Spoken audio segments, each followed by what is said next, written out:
오늘 수요 성경 공부에 오신 우리 성도님들을 진심으로 환영합니다. 2026년 새해 첫 번째 성경 공부인데요. 올해도 하나님의 말씀을 우리가 잘 배워서 말씀이 신앙생활의 연료가 되고 힘이 되고 능력이 되는 것을 경험하는, 그래서 말씀의 역사가 또한 말씀의 은혜가 풍성한 삶을 살아가는 우리 모두가 될 수 있기를 우리 주님의 이름으로 축복합니다. 오늘 이제 살펴볼 말씀은요, 히브리서 10장 32절로 39절까지 말씀인데, 이 제목을 붙여보자면 끝까지 믿음으로 인내하여 더 낫고 영구한 소유를 얻으라, 이렇게 주제를 잡을 수가 있을 것 같습니다. 내용을 한번 보세요. 히브리서 기자는 10장 19절부터 성도들에게 권면의 말씀을 줍니다. 우리가 이제 10장 19절 이전에는 7장부터 이제 이어진 내용들은 예수님께서 영원한 십자가에서 영원한 속죄 제사를 드리신 대제사장이시다. 이 내용이 이제 그 교리적인 이제 우리의 믿음의 내용이, 우리가 믿는 내용들이 이렇게 제시가 되었어요. 이제 히브리서는 제가 전에도 말씀드렸던 것처럼 초대교회 성도들이 들었던 설교입니다. 설교라고 생각을 하셔도 무방을 해요. 설교는 하나님의 말씀을 설명하고 그 말씀을 우리 성도가 어떻게 이제 순종하며 실천하며 살아야 되는가, 그래서 말씀을 해설하는 것과 적용하는 부분이 있는데, 10장 19절부터는 이 적용의 부분입니다. 그래서 히브리서는 항상 이 교리적인 내용들, 우리 믿음의 내용들을 설명한 다음에는 그러면 우리가 어떻게 살아야 되느냐, 그 말씀을 근거로 어떻게 살아야 되느냐를 설명해 주는데, 10장 19절부터 오늘 본문까지 이제 권면의 말씀이 주어집니다. 이제 세 가지로 이 권면의 말씀이 주어지는데요.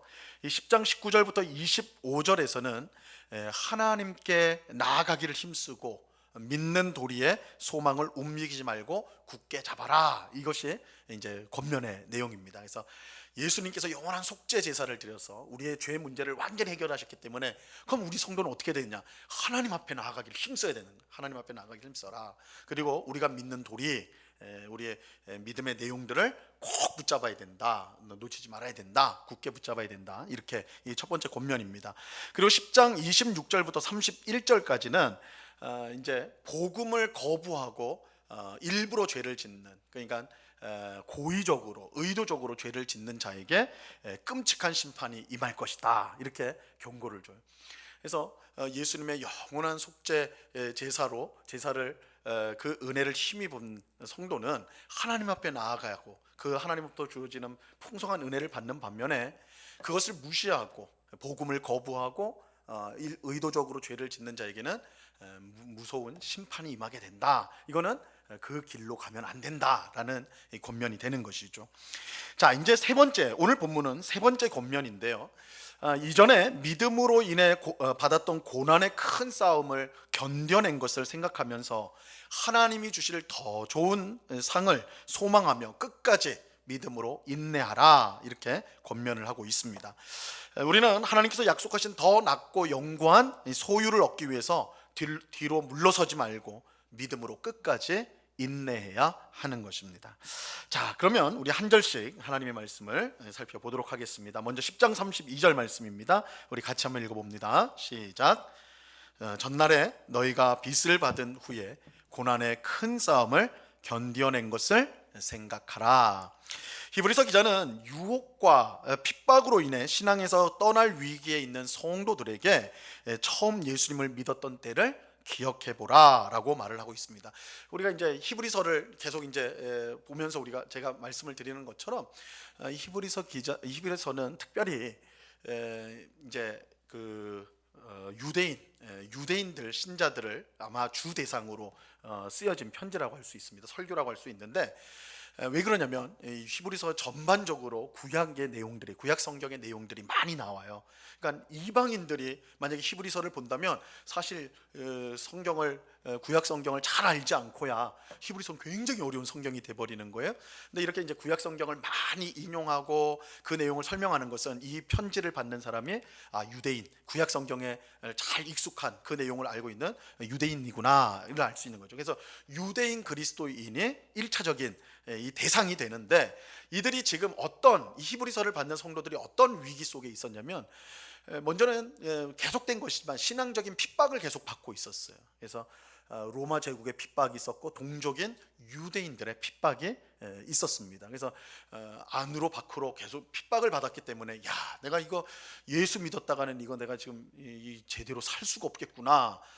내가 이전에는 편안하게 유대인으로서 유대교 안에서 편안하게 신앙생활을 했는데, 야, 이거 예수를 믿고 나니 이거 뭐 이단이라고 그러고 또 집에서 쫓겨나고 직장에서 쫓겨나고 그 고난을 받았거든요. 그래서 야, 이거 안 되겠다, 다시 유대교로 돌아야 되겠다, 이런 생각, 그런 상황에 있었던 거예요.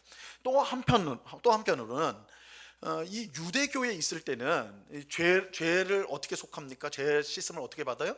제사를 드렸거든요. 그죠?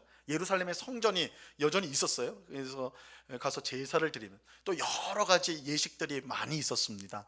그래서 그것을 통해서 죄를 씻고 그 죄가 씻겼다는 확신을 가졌단 말이에요. 그런데 이 기독교, 예수님을 믿고 기독교인이 되었더니 기독교인들은 제사를 안 드려요. 그죠?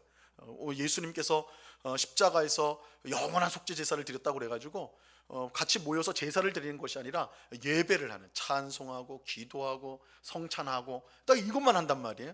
그러니까 이전에 제사에 익숙했던 유대인들은, 야, 이게 뭐냐, 너무 밋밋한 거예요 사실은. 그래서 예수님이 내 죄를 씻어줬다는데 느껴지지가 않는 거예요. 예전에는 짐승을 잡아가지고 피를 흘리고 막 이런 걸 보면서, 야, 내 죄가, 이 끔찍한 내 죄가 저 짐승의 죽음을 통해서 해결됐구나, 이렇게 이제 보는데, 지금은 그런 게 없는 거예요. 그냥 교회 성도들이 가정에 모여가지고 예배를 드리는데, 예수님이 십자가에서 우리 죄를 위해서 다 우리를 위해서 죽어주셔서 우리 죄가 사해졌습니다. 우리가 회개할 때 죄가 씻어집니다, 이렇게 말해버리니까 실감이 안 나는 거예요. 실감이. 그래서 유대교인 중에는, 야, 이거 돌아가야 되겠다, 유대교가 더 확실한 것 같다, 이런 거예요. 그래서 핍박과 또한 이제 그런 제사적인 죄를 사하는 그 부분에 대해서 확신을 못 썼던 유대인 그리스도인들이 유대교로 다시 돌아가려는 그런 이제 상황 속에 있었다라는 것이죠. 그런 이제 유혹과 또한 핍박 속에서 좀 방황하고 있는 성도들에게 이것을 쓴 건데, 이 히브리서 기자가 뭐라냐면, 너희가 처음 예수님 믿었을 때를 생각해봐라. 너희가 처음 예수님 믿었을 때를 생각해봐라, 이렇게 말을 해요. 자, 그런데 뭐라고 표현을 하고 있냐면, 전날에 너희가 빚을 받은 후에, 이렇게 표현을 하고 있어요. 자, 이 표현은 뭐냐? 그들이 빚 대신 예수님을 만난 후에 라고 할 수가 있습니다. 이 바울의 경우가 딱 이런 경우예요.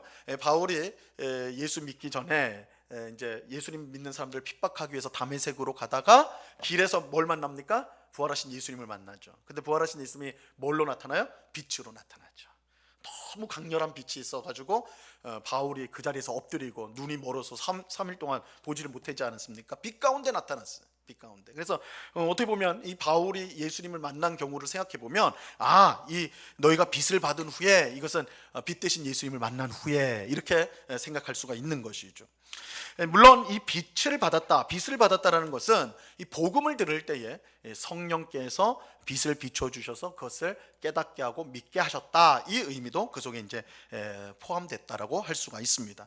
그런데 어쨌든 중요한 사실은 성도들이 처음 예수님을 믿게 되었을 때 고난의 큰 싸움이 있었는데, 그러니까 이 예수를 믿을 때부터 고난은 시작이 된 거예요. 근데 그 고난이 얼마나 심했냐면, 고난의 큰 싸움이다, 이렇게 표현하고 있어요. 그러니까 처음부터 예수 믿을 때부터 고난의 큰 싸움이 그들에게 있었어요. 근데 중요한 거는 그들이 그것을 잘 견뎌냈다는 거예요. 그래서 지금까지 온 거죠. 믿음을 지키고 지금까지 온 겁니다. 자, 예수님은 빛으로 세상에 오셨습니다. 하지만 세상 사람들은 빛으로 오신 예수님을 미워했어요. 아니, 빛을 사람들은 좋아할 것 같은데 왜 빛으로 오시는 예수님을 싫어할까? 요한복음 3장 19절에 보니까 사람들이 빛보다 어둠을 더 사랑했기 때문에, 죄를 더 사랑했고, 어둠을 사랑하니까 빛이 비치면 어떻게 돼요? 그게 싫은 거예요. 미운 거예요. 범죄자들이 언제 보통 도둑하는 뭐 도둑질이나 강도질이나 어디서 해요? 언제 해요? 뭐 대낮에 사람들 다 보는 앞에서 합니까? 뭐 그런 강 큰 사람들도 물론 있죠. 범죄자들도 있지만 대부분 언제 일어나요? 깜깜한 밤에 일어나죠. 빛을 싫어해요. 빛이 조금이라도 뭐 차가 지나가고 그러면 깜짝 놀라요. 그죠? 어둠을 사랑해요. 그냥 죄인은 빛을 싫어합니다. 빛 가운데 자신이 드러나는 것을 두려워해요. 그래서 어둠을 사랑하는. 근데 예수님이 오실 때는 빛으로 오셨어요. 예수님 앞에 우리가 서면 우리의 모든 것이 다 드러나요. 우리가 숨기고 싶고 또한 감추고 싶었던 그런 더럽고 악한 모습들이 다 드러난다고. 그러니까 세상 사람들이 빛으로 오신 예수님을 미워하고 싫어했던 것이죠. 성도는 세상 사람들이 미워하는 빛에 거하는 사람들이에요. 그죠? 빛 대신 예수님을 영접하여서 그 예수님 안에 거한다는 것은 빛의 사람들이라는 거예요. 빛 가운데 있는 사람들이. 그렇기 때문에 세상 사람들이 이 성도를, 우리 성도를 미워하는 것은 너무나 당연하다고 할 수가 있는 것이죠. 자, 요한복음 15장 19절 말씀 우리 유인물에 있습니다. 굵은 글씨로 너희가 같이 한번 읽어볼게요. 시작. 너희가 세상에 속하였으면 세상이 자기의 것을 사랑할 것이나 너희는 세상에 속한 자가 아니요 도리어 내가 너희를 세상에서 택하였기 때문에 세상이 너희를 미워하느니라. 그죠? 분명히 말하죠. 예수님이 우리를 세상 가운데 택하셨어요. 그래서 빛의 자녀들, 빛의 사람들이 되게 하셨어요. 어둠을 사랑하는 세상 사람들이 당연히 예수님을, 빛 대신 예수님을 미워하듯이 예수님, 빛 대신 예수님 안에 있는 우리 성도들을 미워하는 것입니다. 자, 이런 이유로 빛 가운데 살고자 하는 사람, 즉 경건하게 살고자 하는 성도는 세상에 살 동안 박해를 받게 돼요. 박해를 받습니다. 자, 디모데후서 3장 12절에서 이렇게 말씀합니다. 무릇 그리스도 예수 안에서 경건하게 살고자 하는 자는 박해를 받으리라. 아니, 경건하게 살고자 하는 자에게 복을 주셔야 되는데, 그죠? 하나님의 은혜를 주셔야 되는데 왜 박해를 받는다고 말하느냐? 이게 성도가 본질적으로 이 세상 사람들과 이 세상과 어울릴 수 없는 이질적인 사람들이라는 거예요. 우리는 하나님으로부터 난 사람들, 하나님께서 우리를 택하셨기 때문에 하나님에 속한 사람들, 빛에 속한 사람들이기 때문에 어둠 속에 있는 세상과 어둠 속에 있는 세상 사람들과 이질적일 수밖에 없는 거예요. 세상 사람들이 우리를 미워하고 적대할 수밖에 없는 거라는 겁니다. 자, 그러므로 성도는 신앙 때문에 당하는 미움과 박해를 이상한 것으로 여겨서는 안 돼요. 당연한 거예요. 당연한 거예요. 다르기 때문에. 세상 사람들은 빛을 미워하는데 우린 빛 가운데 거하니까 세상 사람들이 우리를 신앙적인 이유로 우리를 미워하는 것, 그리고 우리를 박해하는 것은 당연한 일이라는 것입니다. 자, 예수님은 신앙 때문에 우리가 미움과 박해를 받으면 오히려 기뻐하라고 말씀하셨습니다. 우리에게 기뻐하라. 이게 이제 굉장히 어려운 부분이죠. 아니, 핍박을 받고 미움을 받는데 어떻게 기뻐합니까? 화가 나고, 우리도 그죠? 누가 나를 미워하고 나를 해코지하는데 그걸 기뻐할 사람이 세상에 어디 있냔 말이에요. 그죠? 그런데 예수님 기뻐하라 그러세요. 기뻐하라. 기뻐하라는 이유는 분명해요. 우리가 빛에 속한 사람이기 때문에 그렇다는 거예요. 미움을 받는 것이 우리가 빛에 속하고 하나님에 속했다라는 가장 분명한 증거가 되기 때문에 그래요. 또 한 가지는 하나님께서 큰 상을 예비해 두셨기 때문에 그래요. 복음 때문에, 예수님의 이름 때문에 고난받는 성도를 위해서 하나님은 큰 상을 예비하셨습니다. 자, 예수님의 말씀입니다. 잘 들어보세요. 나로 말미암아 너희를 욕하고 박해하고 거짓으로 너희를 거슬러 모든 악한 말을 할 때에는 너희에게 복이 있나니 기뻐하고 즐거워하라. 하늘에서 너희의 상이 큼이라. 너희 전에 있던 선지자들도 이같이 박해하였느니라. 마태복음 5장 11절과 12절에 이렇게 말씀하고 있죠. 실제로 여러분들 구약 성경을 보십시오. 구약 성경에 보면 선지자들, 하나님의 말씀을 전했던 선지자들이요, 하나님의 백성인 이스라엘 백성에게조차도 핍박을 받는 것을 보게 돼요. 그러니까 이스라엘 백성이라고 해서 하나님의 선택된 백성이 있지만, 혈통적으로는 그렇지만 실제로 영적으로는 그렇지 않은 자들, 알곡과 가라지가 섞여 있었던 거죠. 가라지들에게는 이 빛에 속한 이 선지자들의 말이 듣기가 싫은 거예요. 그래서 어느 시대건 참 선지자가 환영받고 존경을 받는 게 아니라 미움을 받고 핍박을 받았죠. 근데 그럼에도 불구하고 그 선지자들이 그렇게 끝까지 하나님의 말씀을 전할 수 있었던 거, 하늘의 상을 바라보고 그들이 그 일들을 감당했다라는 것입니다. 그래서 예수님이 선지자들도 그랬다 이렇게 이제 말씀하는 것이죠. 자, 믿음 때문에 세상 사람들로부터 미움과 박해를 받는 것은 우리가 참 믿음을 가졌다는 증거가 됩니다. 초대교회 성도들은 이 사실을 누구보다 분명히 알았고, 그래서 그들은 믿음으로 인한 고난의 큰 싸움을 피하지 않고 잘 견뎌냈습니다. 그렇다면 지금 겪는 유혹과 핍박도 그들은 잘 견뎌낼 수가 있을 것입니다. 왜 그래요? 처음에 그랬으니까. 이게 한 번도 그런 적이 없었는데 지금 와서 한다고 그러면 힘들겠죠. 근데 예수 믿을 처음부터 성도들은 이 예수를 믿는 것은 고난을 당해하는 것이구나, 고난을 감내하는 것이구나, 이게 처음부터 경험해 봤던 거예요. 그런데 신앙생활을 오래 하다 보니까 그것이 너무 벅차고 어렵게 여겨졌던 때가 있었던 거죠. 그때 히브리서 기자는 처음 때를 기억해라. 처음에 너희가 얼마나 잘 견뎌냈느냐, 지금도 마찬가지다. 이것을 잘 우리가 견뎌내야 된다. 이렇게 이제 권면하고 있는 것입니다. 자, 그러면 그 다음 절 보겠습니다. 10장 33절입니다. 같이 읽습니다. 시작. 혹은 비방과 환난으로서 사람에게 구경거리가 되고 혹은 이런 형편에 있는 자들과 사귀는 자가 되었으니, 히브리서 기자는 성도들이 전에 받았던 큰 고난의 싸움, 큰 싸움이 무엇인지 그걸 구체적으로 설명해 주고 있습니다. 자, 그것은 비방과 환난으로서 사람들에게 구경거리가 되는 것이었어요. 자, 여기서 말하는 비방은 아마도 이제 언어 폭력을 말하는 거예요. 욕하는 거, 그렇죠? 비방하는 거, 조롱하는 거, 멸시하는 그런 말, 언어 폭력을 의미하는 것 같고, 환난은 아마도 이건 물리적인 폭력을 뜻하는 것 같아요. 그러니까 말로 또 물리적으로 다 총체적인 공격을 성도들이 받았던 것이죠. 여러분, 우리나라도요, 예수님 이제 처음에 복음이 전해지고 교회 다니는 사람들이 생길 때 세상 사람들이 뭐라고 부른 줄 아십니까? 교회 다니는 사람을 예수쟁이라고 불렀어요. 꽤 뒤에도 그렇게 이제, 근데 요즘에는 이제 예수쟁이라는 말 거의 안 쓰는데 예전에 예수쟁이란 말을 썼는데, 어떤 분은 이게 좋은 말인 줄 알고 나 예수쟁이다 그러는데 사실 이거 굉장히 비꼬는 아주 조롱 쪽의 말이에요.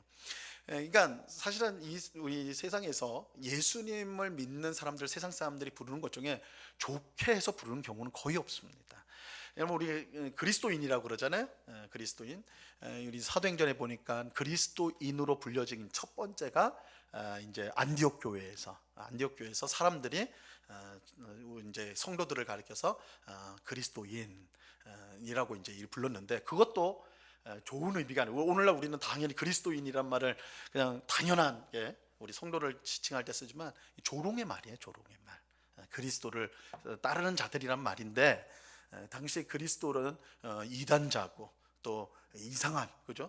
뭐 죽었다가 부활했다는 허무맹랑한 이런 이야기, 그런 이단의 괴수 같은 그런 자를 따르는 자들이다, 이런 의미로 그리스도인이라는 이름이 붙여졌어요.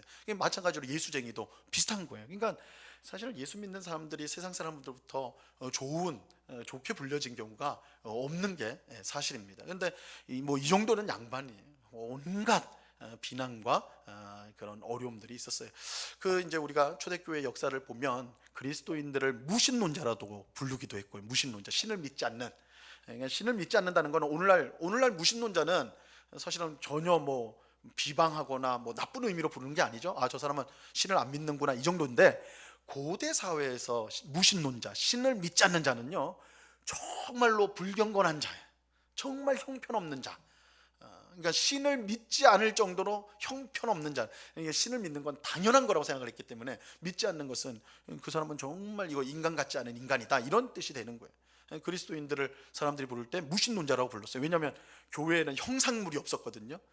우리 십계명에 십계명 2계명에 어떤 형상도 만들지 말라고 그랬잖아요. 그래서 교회에는 뭐를 붙여놓지 않았어요. 뭘 만들지도 않았고 뭘 그리지도 않았어요. 그러다 보니까 세상 사람들이 볼 때는 저 사람들은 신을 예배한다고 하는데 아무것도 없는 것을 예배하거든요. 그래서 저 사람들 무신론자다. 그렇게 아주 경멸하면서 불렀어요. 또 한 가지는 우리 그리스도인들을 식인종이라고 불렀습니다. 인간을 먹는 아주 무서운 사람들이다, 미개인이다. 왜 그러냐면 성찬 때문에 그렇죠. 성찬. 우리 지난주에 성찬했잖아요. 성찬할 때 뭐라고 해요? 이것은 예수님의 몸입니다. 이것은 예수님의 피입니다. 그래서 떡을 먹고 피를 먹는데 그거를 예수님 몸이라고 하고 피라고 그러잖아요, 표현할 때. 그러니까 그거 모르는 세상 사람들이 들으면, 이야, 저 사람들은 예수라는 사람의 피를 먹고 몸을 먹는, 사람 먹는 사람이구나, 식인종 같은 존재구나, 이렇게 비방을 했습니다. 교회 다니는 사람들을 그렇게 이제 비방을 했어요.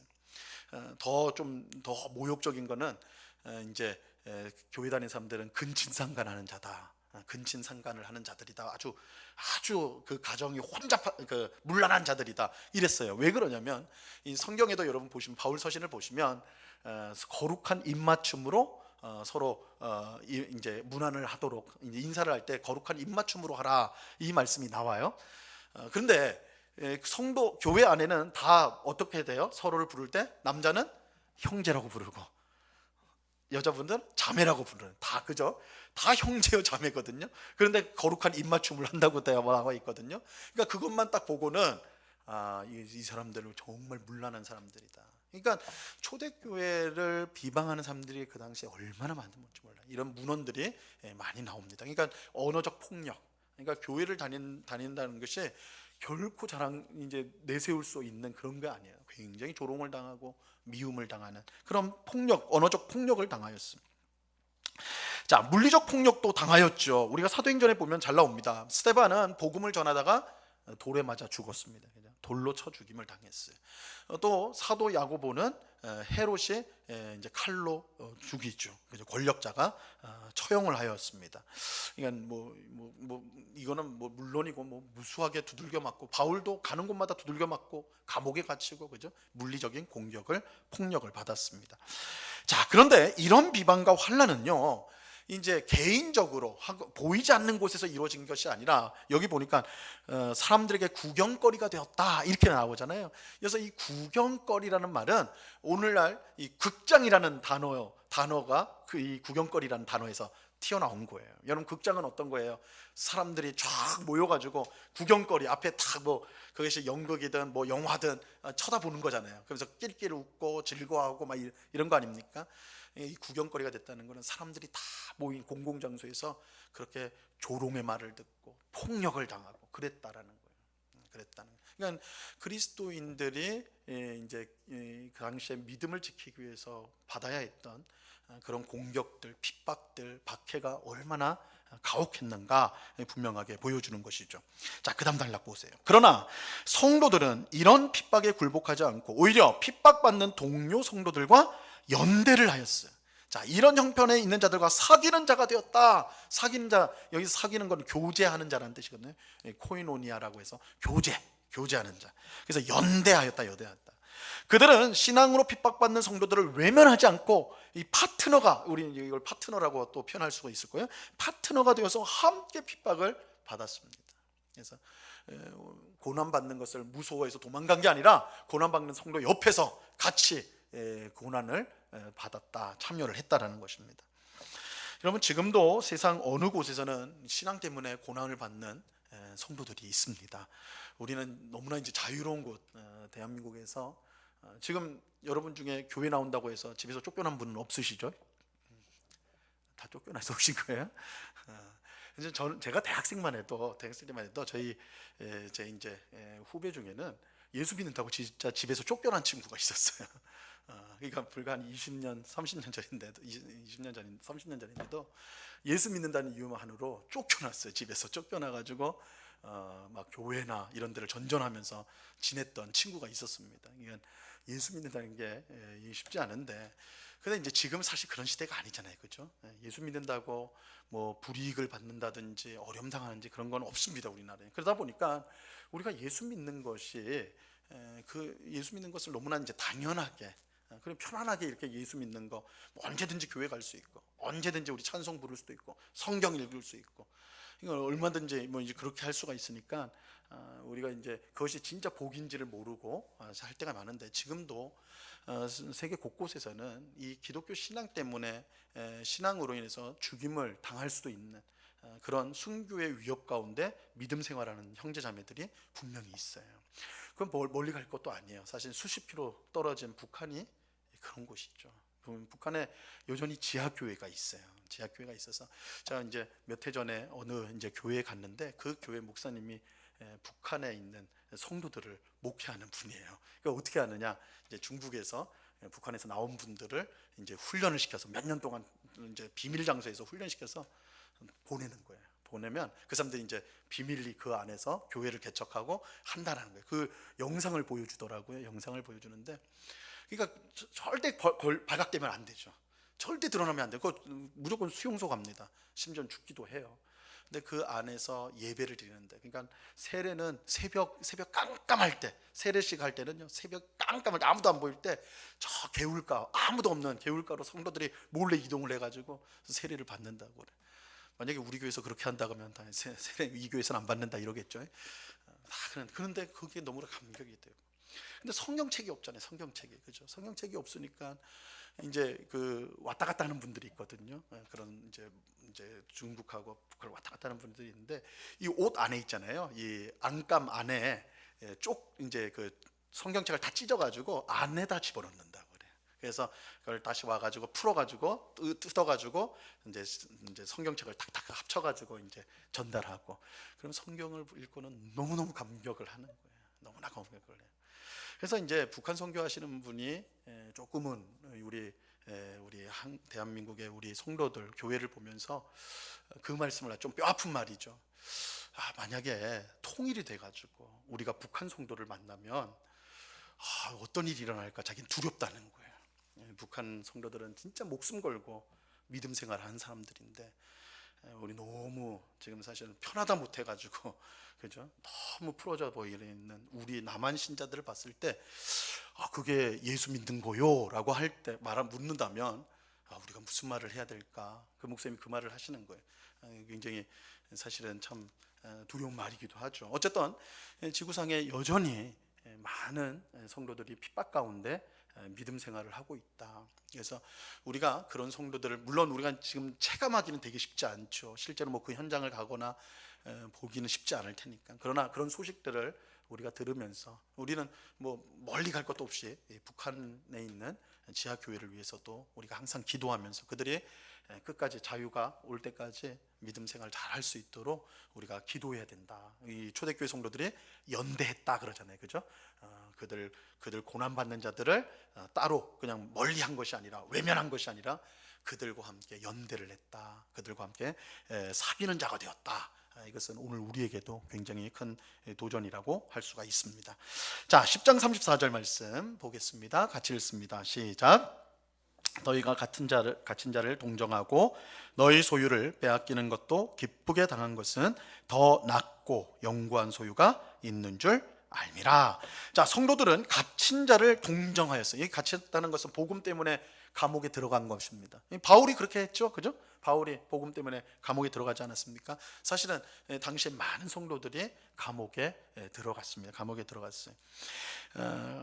예수님을 믿는다는 이유만으로 감옥에 갇힐 수 있는 오목한 시대였습니다. 그 초대교회는 약 한 300년을 300년 정도를 이런 고난과 핍박의 시기를 지내야 됐어요. 굉장히 오목한 시대를 지냈죠. 자, 이때 성도들은 자신들은 옥에 갇혀 있지 않았지만 마치 옥에 함께 갇힌 것처럼 투옥된 성도들을 동정하였습니다. 이 동정하였다는 것은 그냥 아이고 안 됐다 이 말이 아니에요. 같은 마음을 품었다는 거예요. 내가 마치 그 사람하고 같이 감옥에 있는 것처럼 그 형편을 마음 아파하고 괴로워하고, 그래서 더 간절히 그들을 위해서 기도했다, 이런 의미가 되는 것입니다. 이러한 동정은요, 연대의 기초가 돼요. 함께함의 기초가 되는 겁니다. 동정 없이 하나됨은 있을 수가 없는 거예요. 초대교회가 그렇게 핍박 속에 있었는데도 강력한 연대감이 있었던 것, 성도들 간의 연대가 있었다. 이거는 서로를 동정했기 때문에 그래요. 그런데 이렇게 우리가 편안하게 신앙생활하니까 우리는 동정하기보다는 뭘 해요? 판단을 해요. 판단을, 그죠? 저 사람은 왜 저러지? 저를 왜 저렇게 신앙생활하지? 왜 이렇게 엉터리로 하지? 그러니까 보면서 그 사람의 사정이 어떤지, 그 사람의 형편이 어떤지 생각하지 않고 판단부터 해요. 판단부터. 그러니까 하나됨이 깨져버리는, 계속 깨져버리는 것이죠. 우리가 먼저 그 사람의 형편과 상황을 알고 그래서 저렇게 힘든 속에서 저런 어려움이 있었구나 한 그런 동정을 한다고 한다면 우리가 견고한 하나됨을 가질 수가 있게 된다는 것이죠. 그래서 우리 한국 교회가 막 분열되고 맨날 나눠지고 교회 안에서 싸움 나고 그 어려운 이유 때문에 그런 게 아니거든요. 뭐 대단한 이유가 있고 명분이 있기 때문이 아니거든요. 동정보다 판단하기 때문에 그런 것입니다. 그래서 우리는 판단은 하나님의 몫이거든요. 물론 그렇다고 해서 우리는 아무 생각 없이 막 무조건 봐주고 무조건 품어주면 된다 이건 아니죠. 우리도 분별은 해야 돼요. 그러나 이 판단은 궁극적으로 하나님의 몫이에요. 우리가 알지 못하는 것에 대해서 판단하기보다는 먼저는 그들의 형편, 상황을 먼저 미루어 그것들을 생각해보고 마음을 같이하는 동정이 무엇보다 필요하다. 이렇게 마음을 같이하고 연대한다면 교회가 아주 든든하게 하나로 세워져 갈 수가 있게 되는 것입니다. 자, 우리 그 다음 장을 보시면요.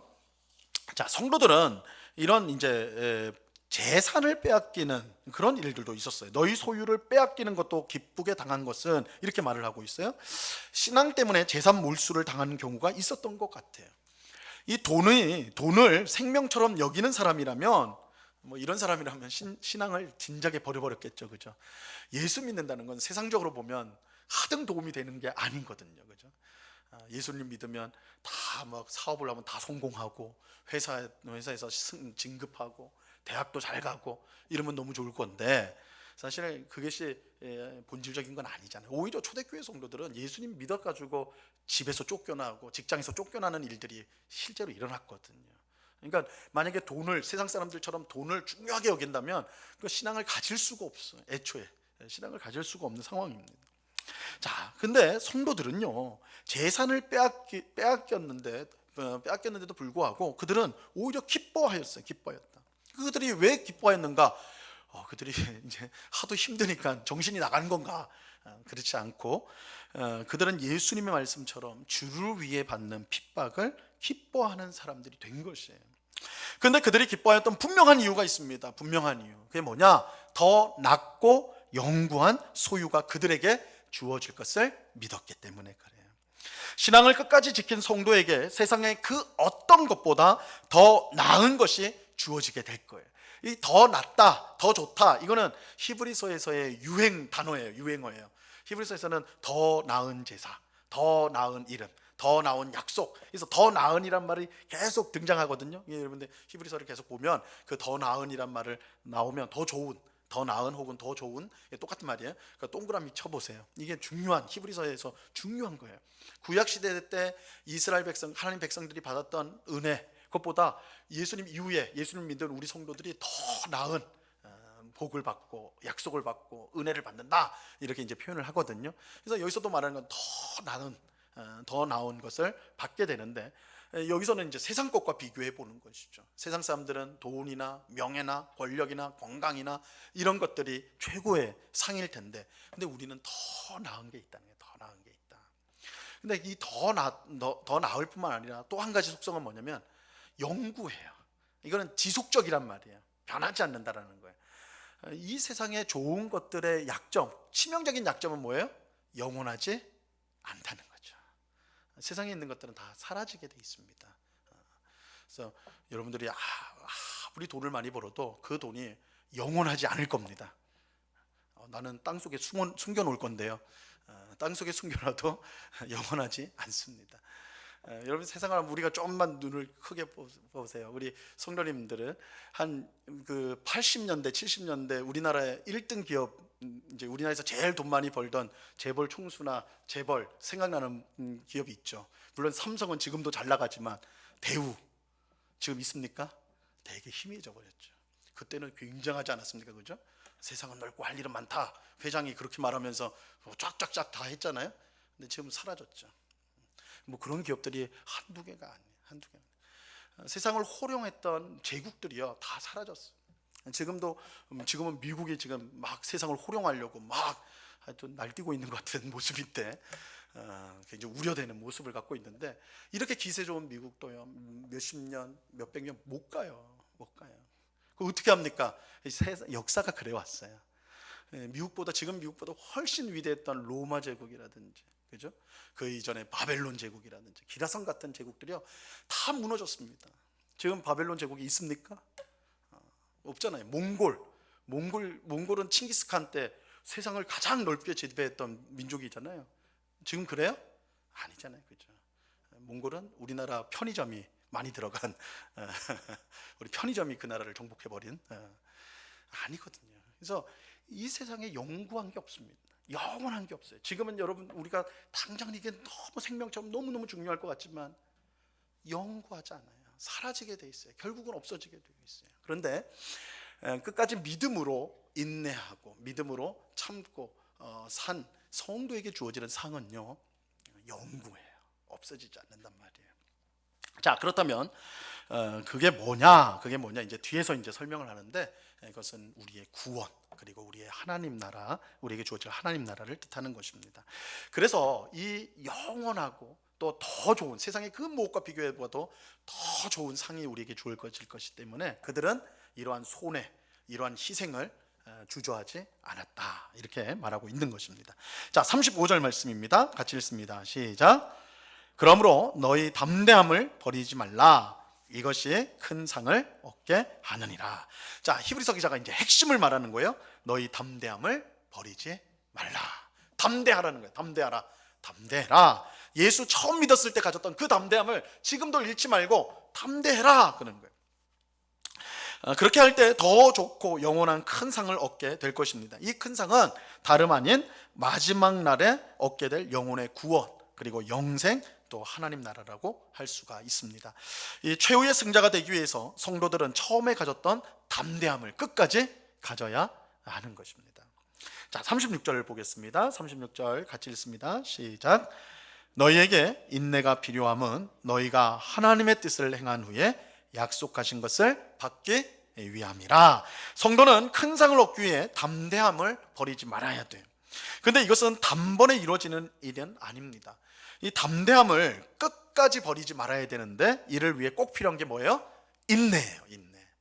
그래서 우리 성도에게 가장 중요한 자질이라고 할까요? 혹은 훈련하고 가져야 될 훈련에서라도 소유해야 될 것이 있다면 그건 인내입니다. 인내. 성도에게 인내보다 사실은 더 중요한 것이 없습니다. 인내가 중요해요. 근데 인내는요 쉽지 않습니다. 말 자체도 쉽지 않는 거잖아요. 그죠? 참고 견디는 건데 인내 쉽지 않아요.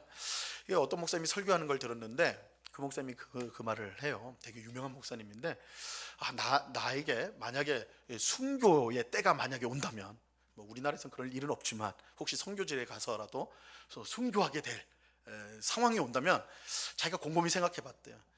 눈 한번 딱 감고 한 번은 내가 죽어야 되겠다. 그거 할 수 있을 것 같대. 자기가 고민하니까 어렵긴 하지만 물론 이제 순교도 하나님의 은혜예요. 우리가 막 뭐 길길이 낫지도 않고 되는 게 아니고 하나님 은혜 주셔야 되죠. 근데 목사님 했던 거 곰곰이 생각해 보니까 할 수 있을 것 같기도 하대요. 딱 눈 한번 감고 하면. 그런데 매일매일의 삶을 살아갈 때 작은 일부터 큰 일까지 모든 일을 하나님의 뜻대로 살아가는 것은 도저히 자신이 없다. 그러니까 목숨을 한번 버리는 거는 해볼만 하겠는데 내가 죽을 때까지 내 모든 삶의 모든 결정들 또 내가 행한 모든 것들을 하나님의 뜻에 어김없이 살려고 하라면 그건 자신이 없다는 거예요. 그게 죽음보다 더 힘들겠구나. 그렇게 생각이 들더라는 거예요. 인내가 힘들다는 거예요. 인내가. 그죠? 은혜 받아가지고 반짝할 수는 있어요. 그죠? 은혜 받아 하나님의 사랑, 능력, 그래서 뭐 부흥회나 뭐 이런 거 갔다 와서 반짝하잖아요. 빛이 팍. 근데 얼마나 가요? 얼마 못 가요. 이제 곧 있으면 이제 우리 중고등부, 청년부 수련회 하는데 중고등부 수련회 다녀오면 어떻게 됩니까? 애들이 막 은혜가 충만. 요즘엔 또 그런 것도 사실은 좀 많이 사라지긴 했는데 저희 때만 해도 중고등부 수련회 갔다 오면 목이 일단 다 쉬어가지고 오거든요. 그리고 완전히 회개하고 뭐 다 해가지고 진짜 무슨 성자처럼 살려고 그래요. 근데 딱 유통기간이 있어요. 딱 2달이면 끝나요. 2달 되면 이전하고 똑같이 돌아와요. 똑같이. 그래서 여름 수련회 때 그렇게 하면 이제 겨울 수련회 때까지 또 그렇게 가는. 겨울 수련회 때 또 은혜 받아 2달 살다가 또 돌아와가지고 또 살고 이게 반복이 되는 거예요. 반복. 어려워요. 지속적으로 뭘 한다는 거, 참고 인내하는 것이 쉽지가 않습니다. 하지만 그럼에도 불구하고 우리가 인내해야 되는데, 왜냐하면 힘들지만 인내할 때 약속된 것을 우리가 받을 수 있기 때문에 그렇습니다. 이 약속은 무엇보다 마지막 때 주어질 구원이죠. 그 다음 단락 보세요. 구약의 성도들도 믿음으로 인내하였지만 그들은 약속된 것을 받지 못했어요. 자, 이거는 예수님을 믿는 우리 성도가 얼마나 영광스러운 영광스러운 위치에 있는지를 그걸 밝혀주는 거예요. 자, 이것은 그들이 우리와 다른 믿음을 가졌다는 뜻이 아니에요. 결정적인 차이는 예수님의 오심입니다. 구약 성도들은 예수님이 오시기 전에 신앙생활을 했던 사람들이고, 우리는 예수님이 오신 이후에 신앙생활하는 사람들이에요. 예수님이 오심으로 우리는 옛 언약 아래에 있었던 구약 성도들과 달리 새 언약 아래 우리가 살아가게 돼요. 예수님이 십자가에 달리기 전에 포도주를 주면서 이 잔은 내 피로 세우는 새 언약이다 그랬죠. 새 언약이다. 옛 언약이 아니라 새 언약이에요. 새 언약.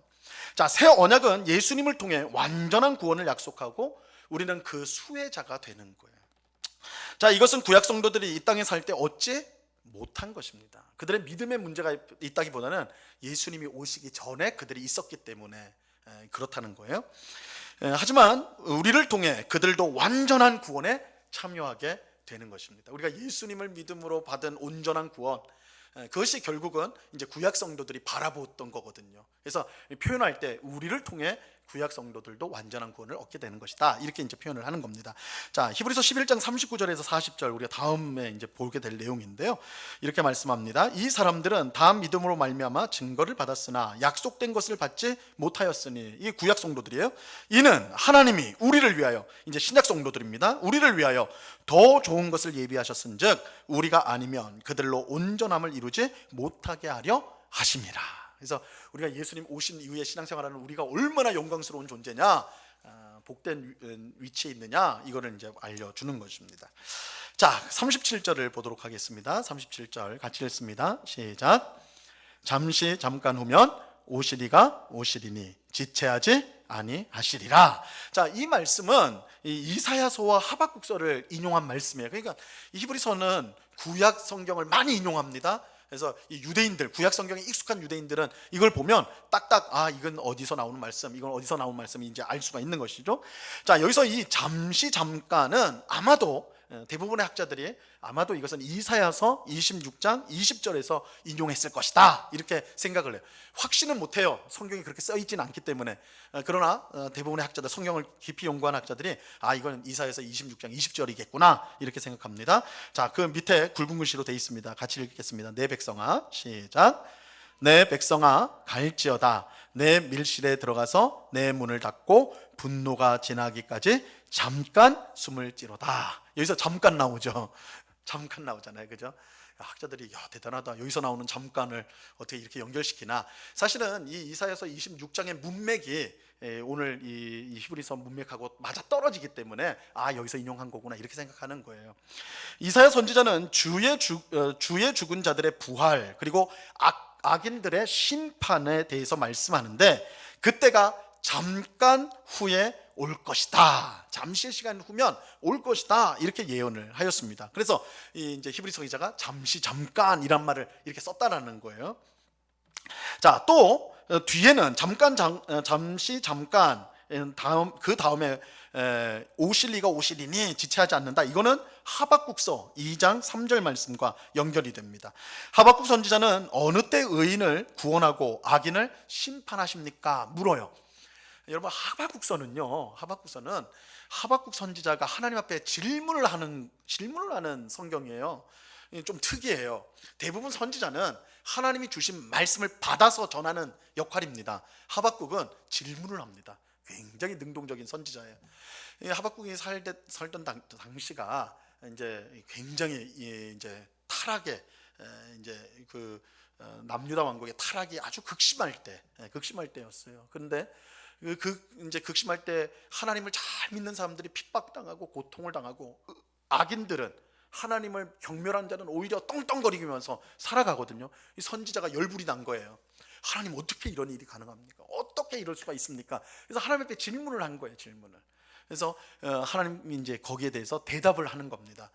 내가 바벨론 사람들을 데리고 와서 심판할 거야. 심판하겠다. 그래서 악인들 심판하겠다 이렇게 말을 해요. 근데 하박국 선지자가 여기에 그치지 않아요. 하박국 선지자가 딱 이제 하나님 말씀을 듣고 우리 같으면 아 그렇군요 하고 땡 할 텐데, 하박국 선지자가 생각을 해보니까 아니 하나님, 바벨론 사람을 데려와서 우리를 심판해요? 악인을 심판해요? 근데 바벨론 사람들은 우리가 아무리 악해도 이 바벨론 사람들보다 더 악하진 않은데요? 이렇게 돼버리는 거예요. 그러니까 하나님이 어떻게 하냐면 악한 사람을 심판하는데 누구를 데려오는 거야? 더 악한 사람을 데려오는 거야.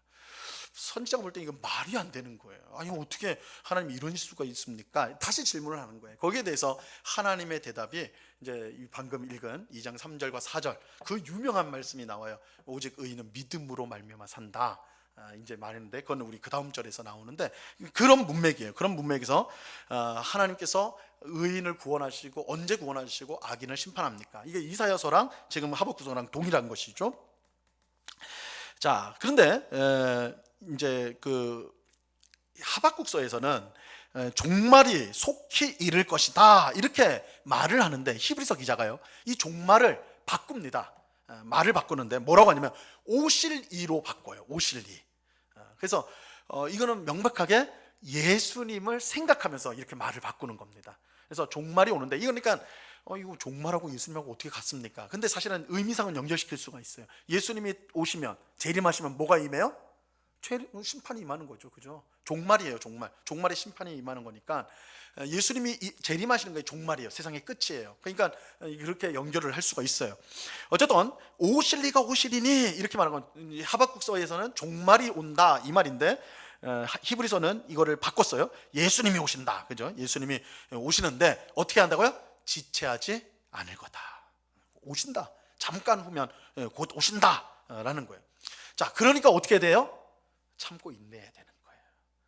그때가 너무너무 멀다 이러면 쉽지 않잖아요. 그죠? 근데 곧 오시니까, 약속하신데 오시니까 참고 인내해야 된다 이렇게 말하는 겁니다.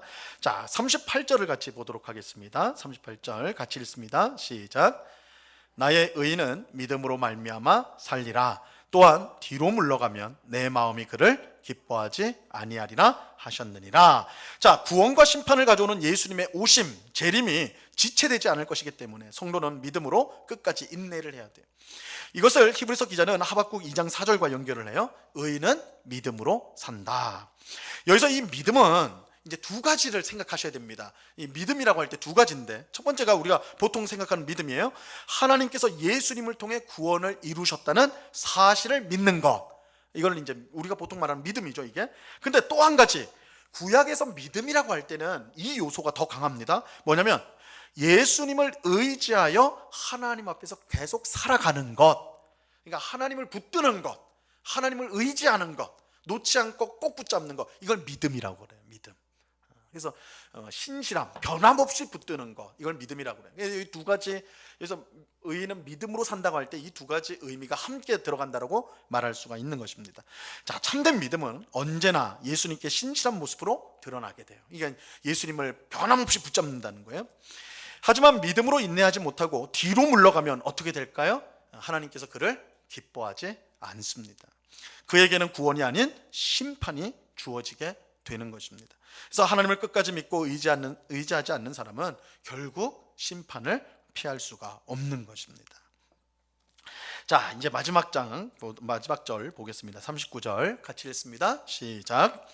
우리는 뒤로 물러가 멸망할 자가 아니요 오직 영혼을 구원함에 이르는 믿음을 가진 자니라.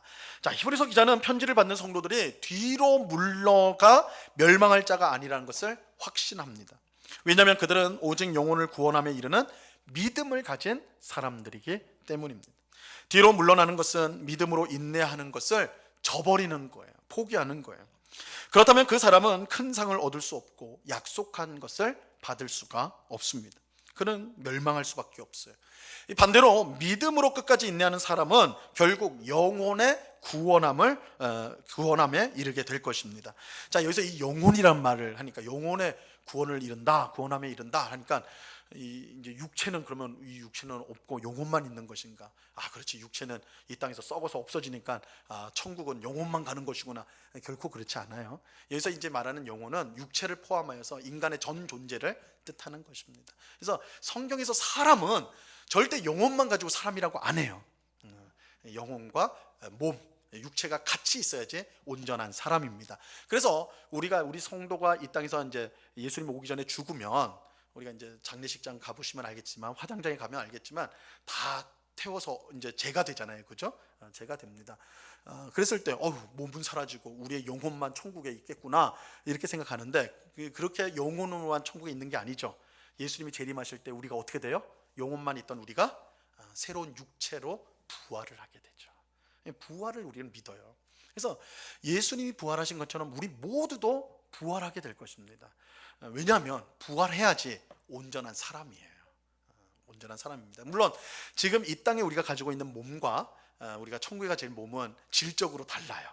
이제 고린도전서 15장에 보면 영광스러운 몸이다, 우리가 이 땅의 몸하고 다른 영광스러운 몸이다, 이렇게 이제 표현이 됩니다. 그래서 이 땅에 연약하고 부족했던 면들이 다 사라지고 정말로 영광스러운 온전한 육체를 가지게 될 것입니다. 그럼 서로 알아볼까요? 못 알아볼까요? 그냥 몰랐으면 좋겠는데, 그죠? 왼수 같은 남편을 또 천국에서도 보란 말입니까? 저번에 제가 말씀 한번 드린 적이 있는 것 같은데, 제가 신방을 갔는데 어느 집사님이 남편이 교회 안 다니거든요. 그래서 남편을 위해서 기도해야 되지 않겠냐고 기도 제목 내놨는데 남편에 대한 얘기가 없어요. 그래서 남편을 위해서 기도해야 되지 않겠습니까? 목사님 절대로 기도하시면 안 된다고. 그 왼수 같은 걸 천국에서 봐야 됩니까? 그래서 자기는 절대로 보지 않겠다는 거예요. 알고 보니까 집을 몇 채를 날리셨다고, 남편이 엉뚱한 짓 해가지고. 그래서 자기는 절대 천국을 같이 갈 수가 없다는 거예요. 그래서 안 된다, 그렇게 이제 하는데, 그러니까 왼수 같은 사람들 천국에서도 봐야 되느냐? 근데 우리가 이제 천국 가면 당연히 알아보겠죠, 그죠? 알아보는데 너무 걱정할 필요가 없어요. 우리가 온전하게 변화됩니다. 완전하게 변화됩니다. 우리 속에 어떤 미움이라든지 원한이라든지 악함들은 다 사라지게 돼요. 그래서 우리가 죽음을 통과할 때 우리 안에 있는 죄된 모든 것들이 소멸이 됩니다. 그래서 우리 성도에게 죽음은 영광스러운 사건이기도 해요. 우리가 물론 세상에서 죽음이라는 거, 우리가 보통 생각하는 죽음은 굉장히 두렵고 또 무섭고 사라진다고 생각하고 또 없어진다고 생각하니까 굉장히 꺼리는 일이지만, 그러나 신앙적으로 보면, 믿음의 눈으로 보면, 이 죽음을 통해서 우리 속에 잔존되어 있던 정말 끈질기게 우리를 붙잡고 있는 이 죄의 세력들이 다 소멸이 돼버려요. 그래서 우리가 이제 죽음을 통과해서 영화가 된다고 그러거든요. 영광스럽게 된다는, 영광스럽게. 우리가 이 땅에서는 영광스럽게 되지 못합니다. 끝까지 우리 속에 죄, 부패한 것들이 남아있기 때문에, 그러니까 우리가 죽는 순간까지도 우리는 넘어질 수밖에 없는 죄인들이에요. 그런데 죽음을 통과하면서 우리가 온전한, 정말 하나님 볼 때 점도 없고 흠도 없는 영광스러운 주님의 신부, 자녀로 되어지는 것입니다. 그런 걸 생각하면 우리가 죽음이라는 것을 또 다른 시각에서 볼 수가 있는 것이죠. 그래서 온전한 모습으로 천국에 거하게 되는 거예요. 그때 우리 성도들이 함께 만났을 때 얼마나 영광스러운 만남이 될지, 그때는 정말 거리낌 없는 사랑과 거리낌 없는 우정을 나눌 수 있는, 그죠? 그런 복됨이 천국에 있는 것입니다. 그래서 우리가 이제 영혼의 구원함이라는 것은 그냥 진짜 영혼, 보이지 않는 영혼만 구원받는다는 게 아니라 우리 전인이, 전 인격, 전 존재가 구원을 이루는 것이다, 이러는 것입니다. 그래서 우리가 믿음으로 끝까지 인내할 때 구원과 영생과 하나님 나라를 얻게 되는 것입니다. 그래서 그렇기에 오늘 히브리서 기자가 강조하는 것처럼 우리는 믿음으로 끝까지 인내해야 됩니다. 그럴 때 큰 상과 큰 약속, 그 위대한 약속을 우리 모두는 반드시 얻게 될 것입니다. 기도하고 마치겠습니다. 하나님 아버지, 감사합니다. 오늘 히브리서 기자가 핍박과 여러 어려움 속에 있는 성도들에게 처음 가졌던 그 믿음의 모습들, 그 확신을 다시금 붙들어라, 그렇게 권면합니다. 끝까지 믿음으로 인내할 때에 우리는 반드시 영생을 얻게 될 것이요, 하나님 나라에 들어가게 될 것이요, 영생, 정말 큰 구원을 얻게 될 것입니다. 이것은 이 세상에서 우리가 얻을 수 있는 그 무엇보다도 더 좋은 것이고 또한 영원한 것입니다. 이러한 사실을 꼭 기억하고, 주님, 우리가 믿음으로 살아가는 이 일을 헛되이 여기지 않고 항상 하나님의 뜻대로 살려고 힘쓰는 저희들 되게 하여 주옵소서. 하나님 뜻에 순종하는 것이 세상에서 볼 때는 미련하고 어리석고 손해보는 일처럼 여겨지고 우리도 그렇게 생각하여 주저할 때가 있지만, 그러나 오늘 주신 말씀을 우리의 마음에 잘 새기고 하나님께 순종하는 것이 우리에게 가장 복된 것이다라는 걸 알고, 그것 때문에 우리가 희생해야 된다면, 그것 때문에 우리가 손해를 봐야 된다면 기꺼이 그렇게 함으로써 더 낫고 더 영원한 그런 구원을 얻는 주의 백성 다 되게 하여 주시옵소서. 감사하며 예수 그리스도 이름으로 기도드리옵나이다. 아멘.